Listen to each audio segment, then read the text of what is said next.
ত্রয়োদশ জাতীয় সংসদ নির্বাচনে উল্লেখযোগ্য সাফল্য অর্জন করেছেন চট্টগ্রাম বিশ্ববিদ্যালয়ের সাবেক শিক্ষার্থীরা। এবারের নির্বাচনে অন্তত ৮ জন সাবেক শিক্ষার্থী সংসদ সদস্য হিসেবে নির্বাচিত হয়েছেন, যাদের বড় একটি অংশ বিএনপির প্রার্থী হিসেবে জয় পেয়েছেন। চট্টগ্রাম বিভাগের বিভিন্ন জেলার পাশাপাশি নেত্রকোনার একটি আসন থেকেও একজন সাবেক শিক্ষার্থী বিজয়ী হয়েছেন।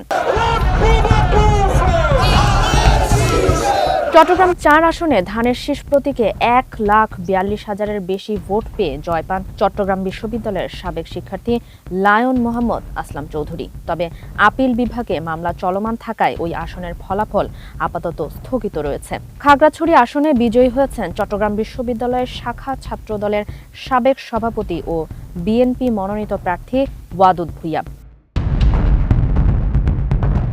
কক্সবাজার ২ আসনে সাবেক শিক্ষার্থীদের মধ্যে প্রতিদ্বন্দ্বিতায় ইসলামী ইতিহাস বিভাগের সাবেক শিক্ষার্থী ও বিএনপি প্রার্থী আলমগীর মোহাম্মদ মাহফুজুল্লাহ ফরিদ এবং কক্সবাজার ৪ আসনে সমাজতত্ত্ব বিভাগের সাবেক শিক্ষার্থী ও বিএনপি প্রার্থী শাহজাহান চৌধুরী জয়লাভ করেন।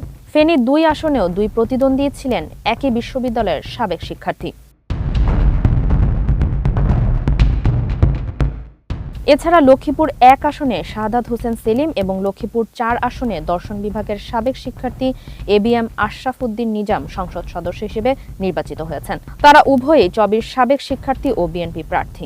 নেত্রকোনা ৩ আসনে ইতিহাস বিভাগের সাবেক শিক্ষার্থী ডক্টর রফিকুল ইসলাম হিলালি জয়ী হন। উল্লেখ্য, এবারের নির্বাচনে চট্টগ্রাম বিশ্ববিদ্যালয়ের ছাত্রদল ও ছাত্র শিবিরের সাবেক ২৭ জন নেতাসহ মোট ২৮ জন প্রার্থী প্রতিদ্বন্দ্বিতা করেন। তাদের মধ্যে উল্লেখযোগ্য সংখ্যক প্রার্থীর বিজয় বিশ্ববিদ্যালয়টির সাবেক শিক্ষার্থীদের রাজনৈতিক উপস্থিতিকে নতুন করে আলোচনায় এনেছে।